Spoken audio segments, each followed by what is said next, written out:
Bem-vindos ao Design Sales. Meu nome é Patrícia e eu estou com uma proposta interessante para a gente poder conversar hoje, tá? Eu sou especialista em treinamento e capacitação voltado a atendimento ao cliente, experiência do cliente, que, gente, vamos lá.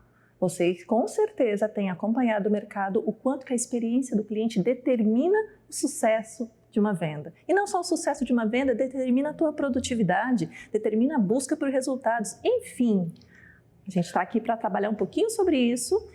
E quando eu falo a gente, é porque eu não estou sozinha nessa não, galera. Eu não estou sozinha. Eu trouxe aqui comigo a Juliana. Ju, por favor, se apresente. Muita coisa, né, Paty? Então, eu sou a Juliana Simas, eu também tenho experiência no ramo do varejo, né, focado no segmento de arquitetura e design. Na minha parte, um pouco mais marketing e relacionamento. E aí nós nos unimos, né, Paty? Juntamos aí essa experiência do varejo com muita criatividade para trazer para vocês algo muito inovador, muito exclusivo, focado para quem tem essa necessidade de se relacionar, de produzir e de ter resultados com os profissionais de arquitetura e design. E pensem comigo, pensa comigo, Juliana, e pensa comigo vocês que estão nos ouvindo. Certo. Olha o quanto que é importante a gente compartilhar experiências práticas de quem vivenciou isso na ponta, de quem sabe o quanto que detalhes na hora do atendimento fazem a diferença para que o cliente seja fidelizado, tenha aí uma experiência positiva, para que o nome da marca ou do produto que você trabalha tenha aí uma imagem cada vez mais consolidada no mercado. Tudo isso está com a ponta. Quem é a ponta? São vocês. É quem atende os clientes. Então, por isso que a gente resolveu se juntar e fazer essa dobradinha do bem. A gente vai brincar um pouquinho, mas também vai trazer muita coisa boa nesse curso, né, Ju? E se você está aqui, é porque você já sabe disso, né? Ser um bom vendedor requer muita estratégia. A gente sabe que tem técnicas para serem treinadas, processos para serem implantados, né, Paty? E a gente vai abordar tudo isso aqui nesse curso, que é o Design Sales, preparamos para vocês. E até a Ju falou, não vou deixar a Ju sair ainda, e até a Ju falou uma coisa interessante que eu sempre falo nos meus treinamentos presenciais, nas minhas consultorias por aí. Gente, é para qualquer um ser um bom vendedor? É para qualquer um ser um bom profissional de vendas? Digo com toda a propriedade, não é. Então, se você quer sair dessa base mediana, de um profissional de vendas mediano, você tem que entender que você precisa se qualificar cada vez mais, aperfeiçoar o teu repertório, a tua forma de falar, a tua forma de envolver o cliente, uma humanização. Então, assim, é muito interessante quando as pessoas pensam, caramba, ser vendedor é fácil, trabalhar com vendas é fácil. Não é, gente, exige qualificação. E é por isso que a gente resolveu compartilhar tudo isso com vocês. Não é, Ju? Isso mesmo. Vamos começar, né? A gente tem aí o primeiro módulo, vocês estão aqui na aula 1, módulo 1, onde a Paty vai abordar as fases da venda. E nos demais módulos, depois, conforme ela for precisando, vai me chamando, que eu estou aqui de suporte para ajudar. Combinado? Combinadíssimo, Ju. Então, vamos lá, então. Agora somos eu e vocês. Vamos até lá. mais. Vamos lá, vamos começar. A nossa primeira aula vai trabalhar sobre fases da venda. Como executar as fases da venda de forma assertiva e estratégica. Porque pensem comigo, a grande maioria, eu brinco que é o senso comum, a grande maioria dos profissionais de venda aí fora pensam que venda é uma coisa orgânica, uma coisa espontânea, entendeu? E não é, principalmente quando a gente trabalha com produtos de alto valor agregado. A venda, ela tem que acontecer de uma maneira estratégica, por isso ela tem fases. E olha, o interessante, que de repente vocês nunca pararam para pensar nisso, tá? Qualquer venda que aconteça, ela passa por essas fases da venda. O que acontece é que as pessoas, na maioria das vezes, não prestam atenção nas fases da venda. E fases da venda são sequenciais. Agora pensem comigo, se existe fases da venda, se elas são sequenciais, se a ideia é que a gente possa trabalhar isso de forma cada vez mais assertiva, mais estratégica, vamos potencializar um pouquinho essa situação agora? Imaginem vocês se eu estou falando de produto de alto valor agregado. Imagina vocês se eu ainda, junto com o produto de alto valor agregado, eu também estou falando do quê? De um cliente que tem aí um nível de qualificação de exigência maior. que é exatamente o nosso público, o nosso cliente. Gente, um dos motivos que pensamos em elaborar esse curso é um motivo que tem comprovação aí estatística, tá? Fases da venda, a forma de trabalhar o cliente, ela é racional, ela é estratégica e a gente consegue comprovar isso através de pesquisas do varejo por aí. Tem uma pesquisa muito interessante voltada ao nosso segmento, voltada ao segmento de arquitetura e designer, que diz o seguinte: 63% dos clientes prezam por locais de compra onde não só o produto seja bom, mas também o atendimento. O atendimento tem que ser bom. A gente está numa fase, numa era que eu costumo brincar que os nossos clientes compram o nosso atendimento e levam o nosso produto. Pensem que a forma de apresentar, a forma de se aproximar desse cliente, a forma de recepcionar esse cliente faz toda a diferença. Porque, olha, pensem comigo o seguinte, tá?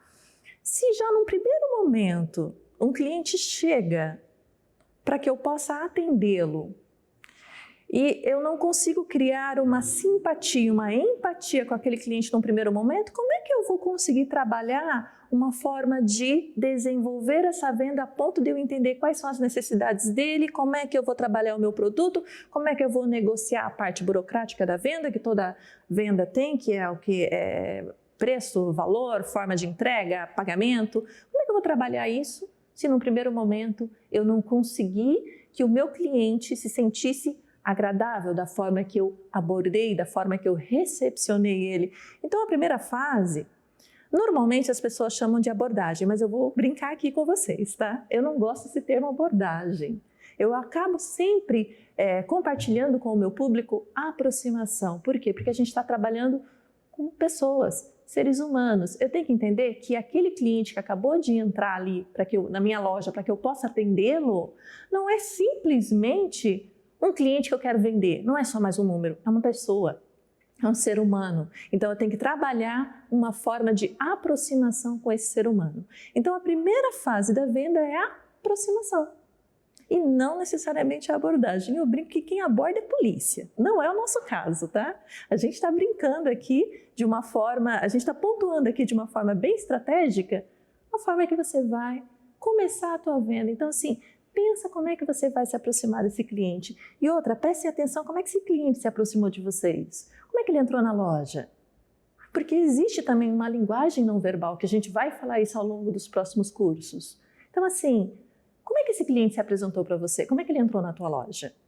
Gente, falando dentro dessa linha de raciocínio sobre fases da venda. A primeira fase é a aproximação, a forma de recepcionar o cliente. E eu pontuei para vocês que é neste momento que a gente acaba tendo que estrategiar e observar que não é só um cliente que está entrando, é um ser humano, é uma pessoa. Qual é a forma de eu lidar melhor com essa pessoa? A partir do momento que eu consegui espaço para que esse cliente falasse, me desse um pouco mais de atenção e me desse espaço para que eu entendesse um pouco ele enquanto pessoa, inicia ali a fase da sondagem. E eu gosto de usar a nomenclatura de investigação das necessidades. E daí eu pergunto para vocês,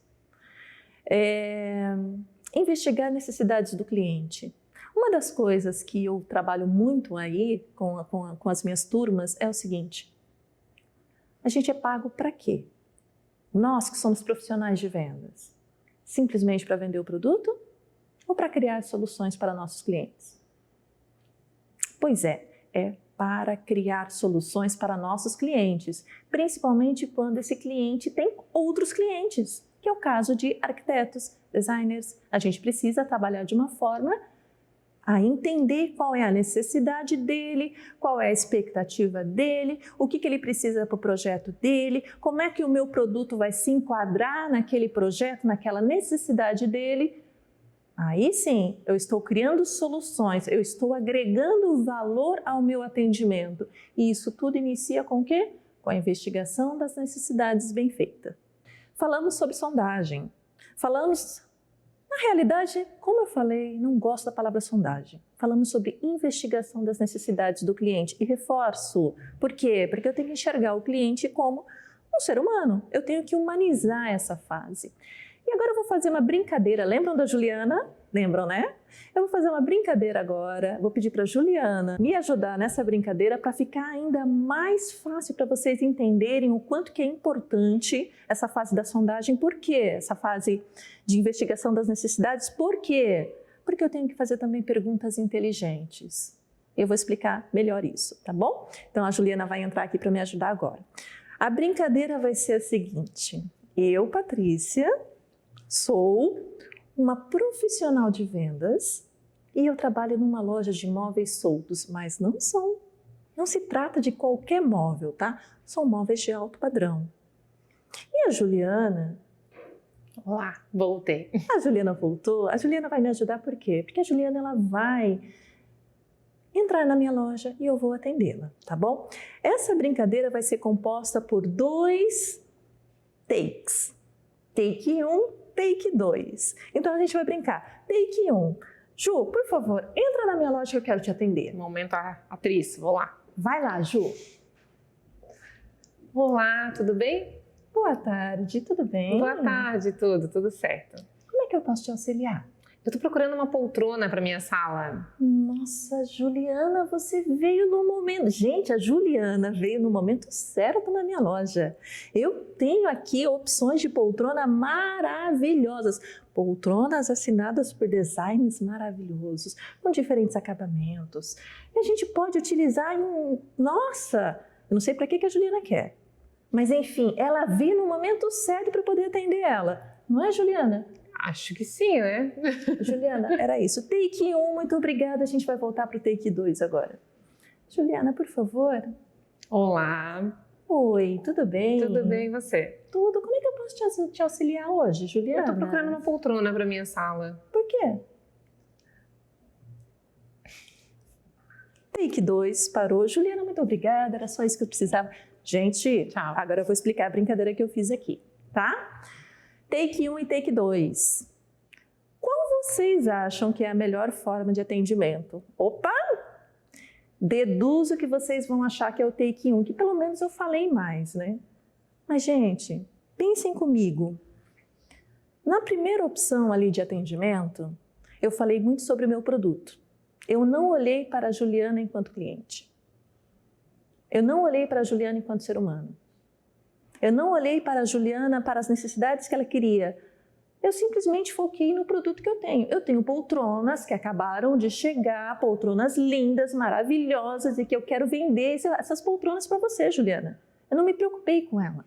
Já no segundo momento, quando eu falei o porquê, e gente, eu fiz esse porquê de uma forma até pontual, eu diria até grosseira, mas eu fiz justamente para impactar vocês. Porque na realidade é óbvio que eu não vou perguntar para o cliente por que você veio na minha loja. Mas eu preciso entender o porquê que o cliente está na minha loja. O porquê é propósito. Então, quando eu digo que sondagem tem que ser trabalhada com perguntas inteligentes, quando eu digo que investigação das necessidades do cliente tem que ser trabalhada de uma forma humana, você tem que entender o porquê do cliente da maneira correta. Entrando no momento certo para conversar com o cliente e com as perguntas corretas. No caso da Juliana, eu poderia, em vez de ter falado um porquê da forma que eu falei, eu poderia ter falado para ela: Juliana, interessante, eu tenho N opções aqui. Para qual ambiente que você precisa? Você pensou de repente para o teu quarto? É um ambiente profissional? É a sala? Tem outros móveis nesse ambiente? Qual é o tom da cor de móveis? Gente, tudo isso que eu estou falando para vocês são exemplos de porquê, mas de uma forma estratégica e inteligente. Perguntas inteligentes. Pensem comigo, nós ganhamos ou perdemos clientes conforme as perguntas que nós fazemos ou não fazemos.